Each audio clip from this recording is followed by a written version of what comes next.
Aban filɛla diɲɛ fan o fan na nin wagati in na an b'a fɔ bɛ aw salamalekun aw bisimila aw ka kunnafoni bulonba kɔnɔna na ka bɛn bi alamisadon ma sungaloma kɔnɔ tile 4 hijira 1442 donw na bi kunnafoni dagun filɛ nin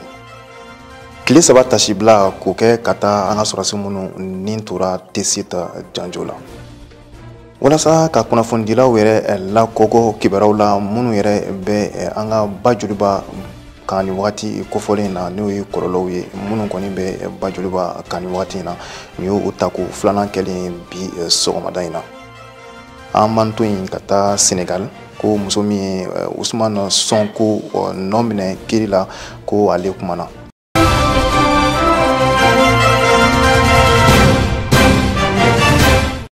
I n'a fɔ an y'a fɔ bakurubaw la cogo min na an ka jamana kuntigi Bandaw ale kɔni ye tile 3 tasi bila kɛ ka se an ka wolomasiri tabaw ma minnu kɔni nin tora T-Site janjo la kɛrɛnkɛrɛnnenya la a tile 3 tasi bila bɛ daminɛ bi yɛrɛ alamisadon nɛgɛ kanɲɛ fu ka taa Mali kɔnɔ ka se fan bɛɛ lajɛlen ma bawo drapeau kɔni bɛna to an ka cakɛyɔrɔ fanga ka cakɛyɔrɔ minnu bɛ yen nɔ drapeau kɔni bɛna to lamaga la nin yɔrɔ kofɔlen ninnu na o bɛ kɛ tasi bila ye ka taa an ka sɔrɔsiw ma minnu kɔni nin tora T-Site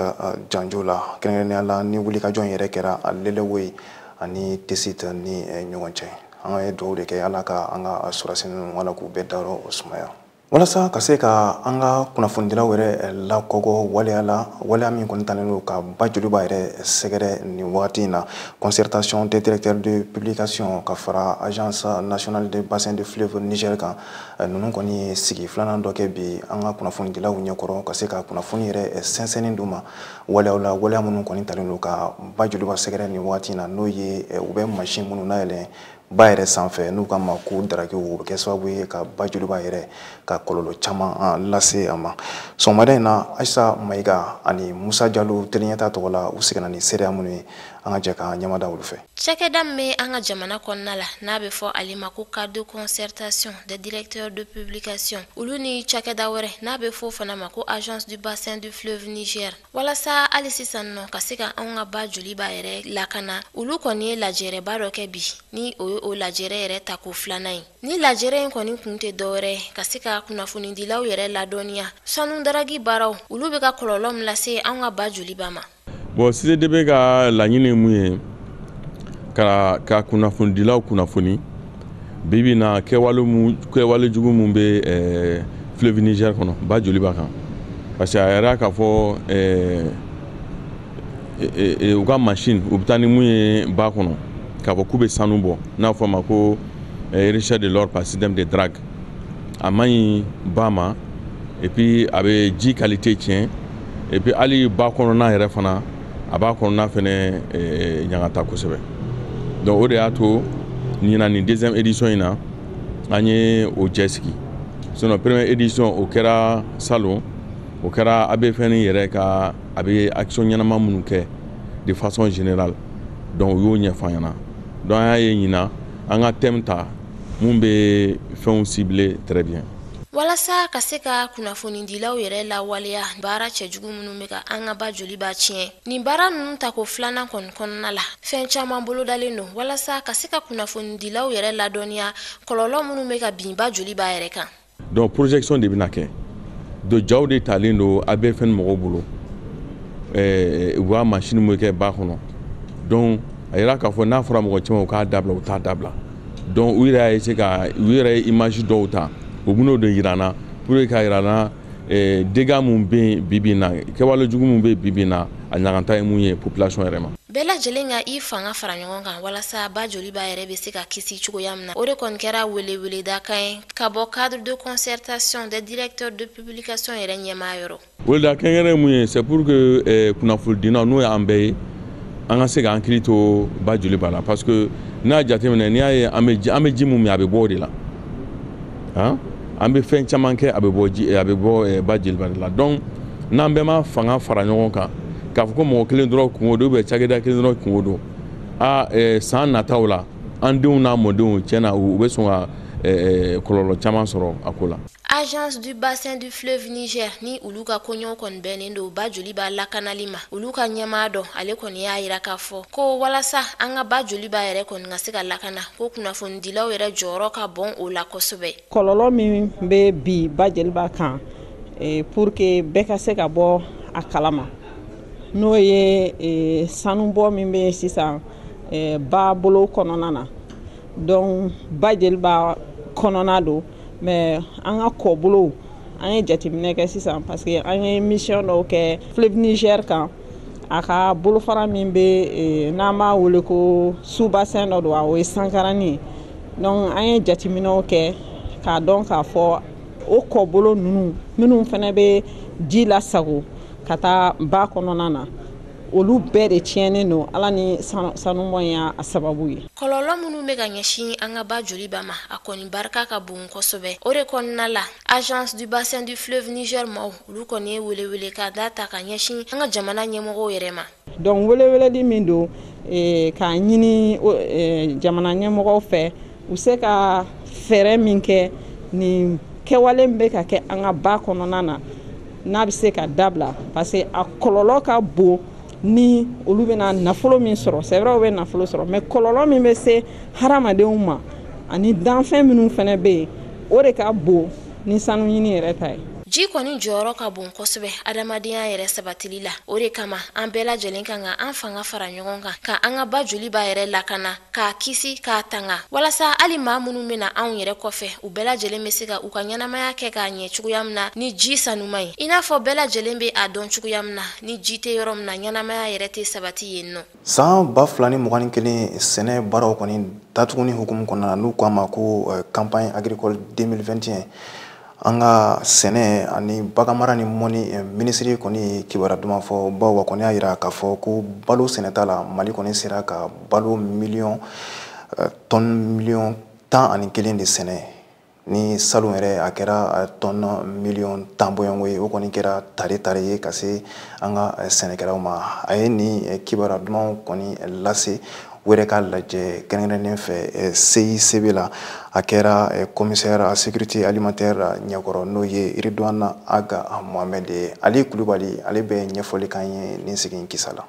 Mali kunkanko kibaruyaw la jirala k'a fɔ Mali minisiri min bɛ yen n'u ka baara ɲɛsin bɛ sɛnɛko ɲɛnabɔli kɔnɔma ni u b'a wele ko Mamudu Ulo Mohamed a jirala k'a fɔ a ye sigikafɔ dɔ kɔni kɛ fɛn min ye maaw ye maa minnu bɛ yen ni olu ka baara ɲɛsin bɛ sɛnɛko kɔnɔma a jirala k'a fɔ ko a ka kuma kɔni kɔnɔna na a y'a jira k'a fɔ ko fɛn min ye suma minnu bɛ yen ni olu kɔni sɔrɔ la min n'a sɔrɔ Mali kɔni kɔnɔ san 2021 kɔnɔ ko u bɛɛ tɛ jɔ fo tɔni 11 ko fɛn min ye suma minnu bɛ yen ni olu kan ka sɔrɔ a jirala k'a fɔ ko o kɔni sigimɛ ni min ye o bɛ se ka min kɔni sɔrɔ ko o bɛ t'i jɔ fo fɛn min ye tɔni miliyɔn 11 bɔɲɔgɔnko kɔni de la ko k'a sɔrɔ fɛn min ye san 2020 kɔnɔna na fɛn min ye suma kisɛ tɔni miliyɔn 10 bɔɲɔgɔnko san tɛmɛlen na ko o kɔni de sɔrɔ la wa a jirala k'a fɔ ko ni lasiginkɛla fɛ so dɔ kɔnɔ Mali kɔnɔ u bɛ min wele ko Centre international de conférence de Bamako CICB kɔnɔna na o de hukumu kɔnɔ ko ni kɔni ye fɛn min ye Mamudu Ulu Mohamed a ka ko jateminɛ i n'a ye k'a fɔ ko n'i y'a jateminɛ baara minnu bɛ yen ni u bɛ kɛ o fɛ san 3 walima fɛn min ye waati kalo 3 kɔnɔna na ka ɲɛsin sɛnɛko kɔnɔma a y'a jira k'a fɔ ko baara bɛna sigi sen kan yaasa fɛn min ye sɛnɛko minnu kɛla san 2020 kɔnɔ fɛn min ye fɛɛrɛ na se ka sɔrɔ o la cogoya min na ni o sɛnɛko baara min bɛ se ka nati tuguni ka se ka olu kɔni bila sen kan ka olu bɛɛ lajɛlen kɔni ɲɛ ani ka baara bɛɛ lajɛlen bila sen kan fɛn min ye sɛnɛko min bɛ yen sumako min bɛna kɛ san 2021 san 2022 fo taa fori san 2023 kɔnɔna na ka se ka olu sɛnɛko bɛɛ lajɛlen fana kɔni labɛn cogoya min na wa ko n'i y'a jateminɛ fɛn ye Mamudu Ulu Mohamed ko fɛn ye gafe min kɔni jirala a la a kɔni gafe in jirale a la a sɛnɛko ta na sira fɛ a kɔni ma nisɔndiyaba kɔni sɔrɔ a la nka fɛn ye a kɔni sɔrɔla ka a ka farankanw fara a kan a ka ɲɛfɔ cogo la yaasa fɛn ye laɲini min bɛ ka ɲini o laɲiniw na se ka sɔrɔ cogoya min na wa fɛn ye minisiri min ka baara ɲɛsin bɛ sɛnɛko ma a kɔni y'a jira hali sisan k'a jira k'a fɔ gafe min dile filɛ kɔni ma ko o na ko gafe in ko n'i y'a jateminɛ sisan ko fɛn ye sɛnɛ ta na sira kɔni fɛ min ye a hakili baaraw fo ka taa se a politiki baaraw kɔni ma ko nana ye k'a fɔ a kɔni gafe in bɛ ka kuma o bɛɛ lajɛlen kɔnɔna nka a y'a jira fana k'a fɔ ko a lasigi kɔni kɛla fɛn ye bɛn ani keleya kɔnɔ ani baara ɲinini k'a dɔ ka fɛɛrɛ sɔrɔ a la ko a kɔni kɛla o kɔni kɔnɔna na wa ko bɛɛ lajɛlen kɔni ka kɛ gafe min bɛ o bolo nin ye gafe o ka se ka a baaraw bɛɛ lajɛlen kɔni kɛ ka bɛn a don kɔni ma ka sababuya kɛ ko lasigiba dɔ bɛna kɛ lasigi min ni u b'a wele ko comité exécutif national de l'agriculture ni o ye a bɛna kɛ sɛnɛko ta nasira fɛ n'a ɲɛmaya bɛna di fɛn ye marabolo ɲɛmaa Mokhtar Wane kɔni ma fo ka taa se fana lasigiba wɛrɛ fana bɛna kɛ ni u bɛ min wele ko conseil supérieur de l'agriculture n'u ye CSA ye o ɲɛmaya ni o bɛna kɛ jamana ɲɛmaa yɛrɛ bolo transition ɲɛmaa ba dɔw ko baara bɛɛ lajɛlen kɔni ka kɛ ka se ka bɛn ni o waati ninnu kɔni ye wa o y'a jira fana k'a fɔ ka maaw hakili jigin u bɛ baara min wele ko plan triennal na a bɛ kɛ kalo 3 walima san 3 o 3 fɛn min ye sɛnɛ ta nasira kɔni fɛ ko laɲini wɛrɛ kɔni ti a la yaasa ka baara bɛɛ lajɛlen fɛlɛ bɛɛ kɔni sigi sen kan yaasa fɛn min ye sɛnɛko ɲɛna se ka sɔrɔ a la fɛlɛ dɔw sigi sɛnɛ nafa na se ka sɔrɔ sɛnɛ la Mali kɔnɔ cogoya min na ani ka ko bɛɛ lajɛlen kɔni kɛ ɲɔtigɛ minnu bi kɛ Mali kɔnɔ ani suma ladon minnu bi kɛ Mali kɔnɔ olu bɛɛ lajɛlen ka se ka kɔlɔsi ka ɲɛ cogoya min na wa fɛn min ye sɛnɛ minisiri a kɔni y'a wulikajɔ kɛ ka fɛn min ye maa minnu bi sɛnɛko kɔni kunna maa o maa sɛnɛkɛlaw fo ka taa se minnu bi a hakili yɔrɔ baaraw ninnu kɔni na k'a jira k'a fɔ o bɛɛ lajɛlen ka wuli ka jɔ ka o cɛsiri yaasa fɛn min ye laɲini min bɛ ka kɛ sɛnɛko la o laɲiniw na se ka ɲɛ sɔrɔ cogoya min na ani ko bɛɛ lajɛlen fana kɔni ka kɛ fɛn min ye Mali togodaw olu ka se ka bolokaden ka se ka sin olu ma ka olu sinsin o ka se ka kɛ yɔrɔ ye yɔrɔ min fɛn min ye Mali bɛ se ka wasa sɔrɔ sɛnɛko la ko n'o o kɔni kɛla o bɛ kɛ sababu kɔni ye fɛn min ye kɔngɔ jugu o bɛ bɔ Mali la fo ka taa se fɛn min ye gɛlɛya jugu min bɛ yen sɛgɛnba ko o bɛɛ lajɛlen kɔni bɛ duga ka bɔ Mali kɔni kɔnɔna na fɛn min ye ka ɲɛsin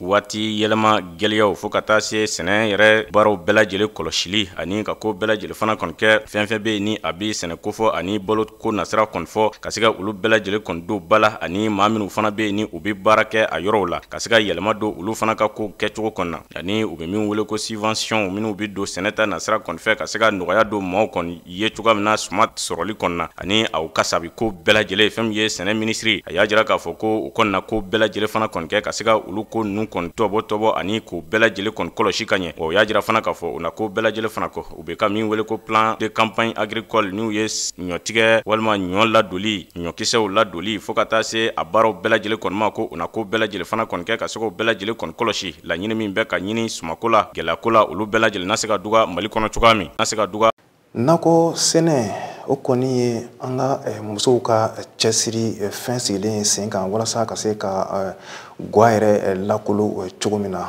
bawo n y'a jateminɛ k'a lajɛ i b'a ye k'a fɔ an ka jamana kɔnɔna na muso caman kɔni bɛ yen u cɛsirilen don nakɔ sɛnɛ na walasa ka se ka dɛmɛ don guwa yɛrɛ la cogo min na kɛrɛnkɛrɛnnenya la Bamakɔ sigida 4nan yan nɔ Torokɔrɔbugu babolo fɛla min kɔni bɛ yen muso dɔw kɔni bɛ yen ale cɛsirilen don nakɔ sɛnɛ na kosɛbɛ nin yɔrɔ kofɔlen na ni a yɛrɛ bɛ wele ko Naɲuma Fane Mayimuna Kulubali ale wulila ka s'an ma an ka jɛ ka seereyaw lajɛ. Nakɔ sɛnɛ ye baara ye ni maa caman b'a kɛ yaasa ka se ka u dahirimɛ sɔrɔ. Kɛrɛnkɛrɛnnenya la an balakaw an ka munumunu kɔnɔna la an bɔra an ba dɔ kan ni a tɔgɔ ye Naɲuma Fane ale y'a ka baara bɛn nakɔ sɛnɛ de ma. Kɛrɛnkɛrɛnnenya la nabulu ni dɔw ko a ma ko ɲugu ni musokɔrɔba kofɔlen sigilen bɛ Torokɔrɔbugu baara la ni a b'a ka nakɔ sɛnɛ kabi pɔn 2nan bɛ ka jɔ wagati min na a ka nakɔ kɔnɔ pɔrɔnbulu wosonbulu fo ka taa se shɔbulu ma o ni gan a b'o de sɛnɛ. An nana yari tu tigɛ ka na wosonbulu ni ganku ma se dɔɔni hɔlɔ an ye wosonbulu ni pɔrɔ ni fɛn de kɛla la sa ni sɔbulu an b'o le kɛla la sa ni ne tɛ san dɔ a la ni la sa pɔrɔ wosonbulu a bɛ sɛnɛ bari ji mana don an bɛ bɔ yan an bɛ yɛlɛn sanfɛ k'a turu sanfɛ i ni min mana bɛn piri min na wosonbulu kɛ tugun kelen kɛ 100 suguya si t'a la nin kɛ 100 ali bɛna nin kari kɛ n'ale nana nin kari nin tugun kelen kɛ 100 ali b'o kari ka taga sugu la. Baara o baara gɛlɛya bɛ a kɔnɔna la ni musokɔrɔba kofɔlen y'a jira k'a fɔ ko tileman wagati mana se k'a bɛ gɛlɛya sɔrɔ dɔɔni nka o n'a ta bɛɛ a y'a jira k'a fɔ ko a ye nafa caman sɔrɔ minnu b'a a dɛmɛ don o don ka taa fɛ. Ani tileman mana se yɔrɔ dɔw la yɔrɔ bɛɛ bɛ ja ji bɛɛ bɛ ja an bɛ taa ji bɔ fɔ b'ale la ka n'a sɔn awɔ an bɛ ji bɔ yan ne san ji ye kan ka na nin tileman ma se fɔlɔ an ye dɔɔni sɔrɔ la bawo sari na sini ne ye dɔ sɔrɔ n'o wari fara ɲɔgɔn kan ne ɲɛ kelen w'u bɛrɛ la ɲinahana n ye min fara ɲɔgɔn kan sari o ɲɛ kelen tɔ hana tɔ kelen bɛ w'u bɛrɛ la. an ka kumadɔnnaw b'a fɔ ko baaralankolon tɛ yen nɔ ko mɔgɔ kolon de bɛ yen nɔ n'a ɲuman fane musokɔrɔba ale y'a jira k'a fɔ ko bɛɛ lajɛlen ka wuli ni ka dɔ kɛ bɛɛ ka dɔ kɛ i ka dɔ kɛ o ka wusa ni sigini ye a ka wusa ni kuma yɛlɛma ye a ka wusa ni fɛn bɛɛ n'i ye nin na i da dɔ fosi la an kɛlɛ an da bɛ jɔn kuma la mɔgɔ si ko seli kana mana si dɔrɔn an kana seli ka wuli baara la bɛn sabatili baaraw la an yɛrɛ ka jamana kɔnɔ ɲɔnɔ mara la ko bɛnkan kɔni sɔrɔla marifatigiw ni ɲɔgɔn cɛ n'o ye donsow ani marifatigi wɛrɛ minnu kɔni tun bɛ ɲɔnɔ mara la n'i y'a jateminɛ ka i b'a ɲɔnɔ mara kɔni sɛgɛnna kosɛbɛ marifa ko in kunkɔrɔ Asata Bacili ale kɔni ye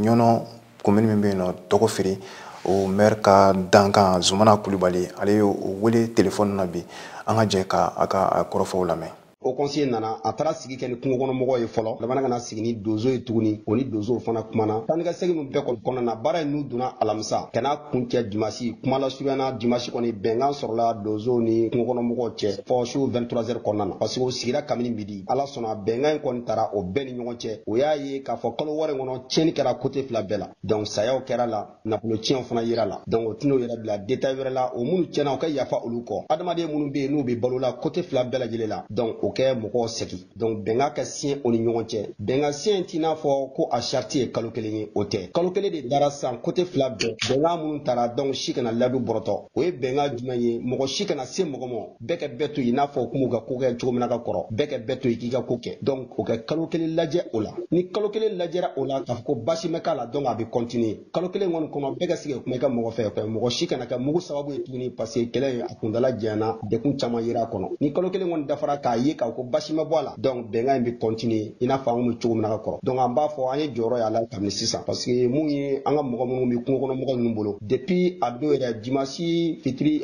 dimanche tile bɛnnen fitiri ni safunɛ o ye mɔgɔ saba bila o mɔgɔ saba tun bɛ ɲɔnɔville yɛrɛ kɔnɔna na o ko bɛnkan mɛnna ta heure fila mɔgɔw wulilen kɔfɛ donc bɛɛ k'i hakili to i yɛrɛ la a da kana bɔ mɔgɔ si la donc kabini dimanche tile bɛnna fo kana se bi ma mugu ma taa yɔrɔ si wa an bɛ taa yɔrɔ minnu ka kɔrɔ i n'a fɔ sani basigibala kɛ na an commencé la an bɛ taa yen nɔ an kɔrɔ dɔ taara k'a bɛ taa ka foro lajɛ a taara sɔrɔ foro in jeninen don a taara kungokɔnɔmɔgɔ ninnu sɔrɔ yen o kan ka jɛgɛ mɔ a segara k'a bɛ segin segili in kɔnɔna na o yɔrɔ y'a segitɔ la o y'a wele ko n'a fɔra bɛn kɛra donc fo an ka gɛrɛ ɲɔgɔn na ko a kana siran an kana se aw ma a fana tɛ se aw ma donc a ye na an ka ɲɔgɔn fo o labanna ka jɛgɛ yɛrɛ di cɛ ma a nana ni jɛgɛ so mɔgɔw y'o de filmer k'a bila réseaux sociaux sanfɛ donc ni bɛnɲɔgɔnya in de bɛ yen fɔlɔ farabugu sira min fana bɛ yen ni sira tigɛlen don kabini le 6 octobre sira ko kelen bala k'a fɔ o sira principal n'o de sera ka bɔ o de ye farabugu sira bɔlen o y'a labila mɔgɔ caman taara ka taa munumunu kungodaw la a don bisɛ basi ma mɔgɔ si sɔrɔ donc an bɛ se k'a fɔ ko basigi seginna ka na ɲɔrɔ cercle yɛrɛ la an bɛ dumuni ko min an b'a fɔ basigi nana ɲɔnɔ cercle kɔnɔ fɔ ni ɲɔnɔ cercle commune mun ye i yɛrɛ bɔ a la i b'i yɛrɛ bɔ a la ni jumɛn ye bɛnkan mun taara ni mɔgɔ min kɛra sababu kɛ bɛnkan sɔsɔ fɔ ni mɔgɔ min nana i yɛrɛ bɔ a la ni kɛwale juguya dɔ ye kɔfɛ o kɔni t'an ka laɲini sinon ɲɔnɔ cercle bɛɛ lajɛlen b'a lafiya kɔnɔ nin waati in na kumakan laban jumɛn b'i bolo ka ɲɛsin ni fan fila bɛɛ ma walasa bɛn ka se ka sabati halisa u ni ɲɔgɔn cɛ kumakan laban min bɛ yen nin côté fila bɛɛ la o ye ladilikan de ye côté fila bɛɛ la parce que an bɛ bɛnɲɔgɔnya ta don min na o bɛɛ y'a jira k'a fɔ ko in nege tɛ o si la kɛlɛ tɛ foyi ɲɛ kɛlɛ tɛ se kɛlɛ ban sigikafɔ de bɛ kɛlɛ ban donc o sigikafɔ kɛlɛ ka bɛnkan minnu taara bɛɛ ka se k'i hakili to bɛnkan na a ka se ka kɛ bɛnkan sabatilen ye pour que mɔgɔ si kana ladu in bɔrɔtɔ bi yɛrɛ an filɛ don min na avant que ne n'e ka kuma an balima minnu bɛ yen ni an n'olu tun tɛ se ka dogo bɔ ɲɔgɔn na olu ka dugutigiw n'u ka alimamiw o wulila ka na Dɔgɔfiri commune centre kɔnɔna na an n'olu sigira bi pour que ka se ka masala ka yafa ɲiniw kɛ donc o ye bɛɛ ye taamasiyɛn ɲuman ye o kɔfɛ n bɛ foli kɛ au conseil national a président Serif Ousmane Madani Haidara a n'a kɛ au conseil bureau membre bɛɛ ala de ye ko in banni sababu di olu ma o kɔfɛ ministre de la réconciliation Wage ale de ye yamaruya d'u ma pour que o se na baara in kɛ an yɔrɔ ni Wage sigira pour que a ka se au conseil bila ka na an bɛna wele su ni tile a b'an lamɛn hali bi an bɛ welewele da kɛ ka ɲɛsin jamana ɲɛmɔgɔ ma bandaw a n'a ka gouvernement o kɛ ɲɔnɔ cercle jateminɛ kɛrɛnkɛrɛnma Dɔgɔfiri o k'a jateminɛ jisɔngɔko problème bɛ yen forow tiɲɛna engrais kɛra foro la o engrais nu si tɛna se ka sara an ka gɛlɛya a bɛ se ka solutionner cogo min na kɛlɛ in bannen kɔfɛ an b'an sɛnsɛn ka don farafinna ani diɲɛ fan tɔw kunnafoni na o laseli bɛ k'an ye an balimamuso Asata Ture fɛ.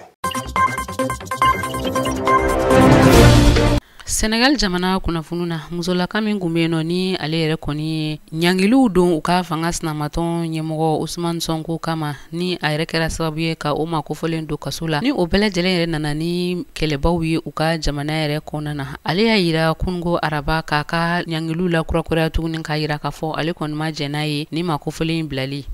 Aji Sar ale ka kuma dɔw senfɛ sa ni o yɛrɛ ni muso kofɔlen ye ni o yɛrɛ tɛmɛna u ka télévision so caman na u ka jamana yɛrɛ kɔnɔna na a y'a yira k'a fɔ Usman Sonko o ye ale jagoya de wa a tilala k'a yira la k'a fɔ ko n'a bana a bɛ kojugu k'a la marisikalo daminɛ ninnu na Senegal jamana finitigilakaw ale ni denmisɛnninnakaw minnu kɔni kun y'u ka dusumakasa yira Usman Sonko ka minɛni na a kɛra kɛlɛ caman de ye yɔrɔ camanw cira yɔrɔ dɔw kɔni jenna u ka jamana yɛrɛ kɔnɔna na k'a sabu kɛ ni minɛli ye Usman Sonko ni ale yɛrɛ kɛra maa sabanan ye u ka jamana kuntigi kalata tɛmɛnen ninnu na minnu kɛra san 2019 tɛmɛnen ninnu na wa a yirala k'a fɔ ale de kɔni fanga sinamatɔn yɛrɛ ɲɛmɔgɔ ye u ka jamana kuntigi kalata nata ninnu na san 2024 nka ni mankan ninnu bɛɛ lajɛlen madara k'a sabu kɛ fɛn min ye fanga k'a sabu kɛ kiritigilamaw o ye Usman Sonko labila ale ni u ka jamana kuntigi Macky Sall a ka kuma dɔw senfɛ ni a tun bɛ ka ɲini jamana kɔnɔdenw fɛ u ka u dusu mada fɛn min ye u ka jamana dinamaw ye olu bɛɛ lajɛlen kɔni kumana yasa fɛn min ye ni mankan ninnu ye o bɛ se ka ban Senegal jamana kɔnɔ cogo min na. Tanzania jamana kuntigi John Magufuli ale fatura ka sito san 61 na ni kɛra kunnafoniya ye minnu dira kunungo maa dɔw fɛ kunnafoni tɛmɛsira min bɛ yen nɔ ni a bɛ fɔ ma The Citizen olu y'a yira k'a fɔ ni jamana kuntigi kofɔlen a fatura crise cardiaque de senfɛ a kɛra kunungo marisikalo tile 17 san 2021 nɛgɛ kanɲɛ 18 wagati la a kɛra dɔgɔtɔrɔso min na o de tɔgɔ ye Nzena ni o yɛrɛ filɛ nin ye Dar Salam ni a yɛrɛ kun dalen bɛ o yɔrɔ kofɔlen na kabini marisikalo tile 10 tɛmɛnen ni wagati laban na a yirala k'a fɔ John Magufuli ale yɛrɛ kɔni kun tɛ ka ye bɔlɔlɔ siraw fɛ ni wagati laban na wa a kun tɛ ka ye maaw yɛrɛ fɛ kabini février kalo tile 27 tɛmɛnen hali n'a y'a sɔrɔ John Magufuli ale yɛrɛ kɔni kun dɔnnen don kosɛbɛ bɔlɔlɔ siraw fɛ ale ni ka to ka bɔ ka kumaw kɛ kɛrɛnkɛrɛnna bana min bɛ yen n'a bɛ fɔ a ma coronavirus ka to ka maaw la kunnafoniya o koɲɛw la février kalo kɔnɔna ninnu na u ka yɔrɔ min bɛ yen nɔ ni a bɛ fɔ o ma ko Zanzibar o vice-président Seif Sharif Ahmad a yirala k'a fɔ ale kɔni kun ladara dɔgɔtɔrɔso la ka sabu kɛ coronavirus bana ye nka a kɔni fatura o de senfɛ. Maroc jamana kunnafoniw na vaccin bɛ yen nɔ ni a bɛ ka kɛ maaw la coronavirus yɛrɛ bana kunbɛli sababuya la a yɛrɛla k'a fɔ maa 4 ni kɔ bɔyɔngɔ coronavirus pigiri kɛra olu de la maa 1 ani kɔ bɔyɔngɔ tuguni fɛn min ye coronavirus pigiri kun filananw ye a yɛrɛla k'a fɔ a kɛra olu de la ninnu kɛra kunnafoniya min dira u ka minisiriso fɛ min ka baara ɲɛsinnen don u ka kɛnɛya kow ma ni campagne kofɔlen yɛrɛ ni o daminɛna kabini janvier kalo tile 28 tɛmɛnen ninnu na a yirala k'a fɔ nin pigiri kofɔlen a kan ka kɛ jamana kɔnɔden bɛɛ lajɛlen la wa a bɛ kɛ fufalaki de la yasa fɛn min ye jamana kɔnɔdenw ye 100 sara la 80 bɔyɔngɔ olu bɛ se ka kisi coronavirus bana ma ani min bɛ se ka kɛ sababu ye ka coronavirus bana nagasi a ka ja ka ban pepewu olu ka jamana kɔnɔna na ka sababu kɛ a kɛra fagaliw ale ni bana caman sababuya ye maa kunfɔlɔ minnu bɛ yen sa ni nin pikiri kofɔlen kan ka kɛ olu de la a yirala k'a fɔ o ye jamana ɲɛmaaw yɛrɛ ye finitigilakaw kɛnɛya tigilamaw lakɔlikaramɔgɔw fo ka taa se maakɔrɔbaw ma minnu ni coronavirus bana ka teli ka olu le minɛ kosɛbɛ u bɛ sɔrɔ ka taa se jamana kɔnɔden tɔw ma yasa coronavirus bana a bɛ se ka kɛlɛ cogo min na. Tunisie jamana kuntigi ye tagamakɛ ka taa Libikaw ka jamana kɔnɔ a kɛra kunungo a yirala k'a fɔ nin ye a fɔlɔ ye kabini Tunisie yɛrɛ fangakura sigira sen kan jamana kuntigi ka wuli ka taa bɔ u ye u ka jamana kɔnɔ ni wulili ninnu kunba tɛ dɔwɛrɛ u ye kumaɲɔgɔnyaw kɛ kumaɲɔgɔnya minnu bɛ yen nɔ ni a bɛ fɔ banbagaci wale jɛkulu denbaya minnu bɛ yen nɔ olu ka koɲɛw ale ni Israel ni u ka jamana yɛrɛ nafasɔrɔsiraw koɲɛw la ɛri 8 kɔnɔna na Tunisie jamana kuntigi Kais Saied ale ni Libi minisiri ɲɛma Ahmed Abi Beba olu ye ɲɔgɔn ye ale ni u ka maa min bɛ yen nɔ ni a bɛ fɔ ma président du conseil présidentiel Mohamed El Mafi o ko n'i y'a ye k'a fɔ Tunisie jamana kuntigi o kɛra maaba fɔlɔ ye ka na u ka nin fangakura maaw bara o bonya o bɔra Tunisikaw yɛrɛ yɔrɔ la a yirala k'a fɔ Tripoli olu ye ɲɛfɔli kɛ k'a fɔ banbagaci wale kɛba denbayaw muso ani den minnu bɛ yen nɔ ni olu kan ka segin Tunisie yɛrɛ kɔnɔna na ni olu yɛrɛ kɔni nɔ minɛnen don waleya jugu dɔw la olu ka nali kɔni kɛlen don kuma caman ye Tunisie kɔnɔna na o kama fɛn min ye u ka politikima dɔw ye olu wulila ka kuma dɔw sigi sen kan ko fɛn min ye nin ma kofɔlen ninnu ye u ka jamana kɔnɔdenya lahalayaw ka o bɛɛ ɲini k'o dɔn fɔlɔ. nin bɛ dansigi aw ka bi kunnafoni wɔlɔlali kɛnɛ kan bamanankan na ɲɛmɔgɔyaso ye min fara ɲɔgɔn kan an ka se ka laseli k'aw ye an kɔni bɛ dugawu de kɛ ala ka bɛn ni kelenya kɛ sinsinfɛn an yɛrɛ ka jamana kɔnɔ aw k'an bɛ sini ni ala sɔnna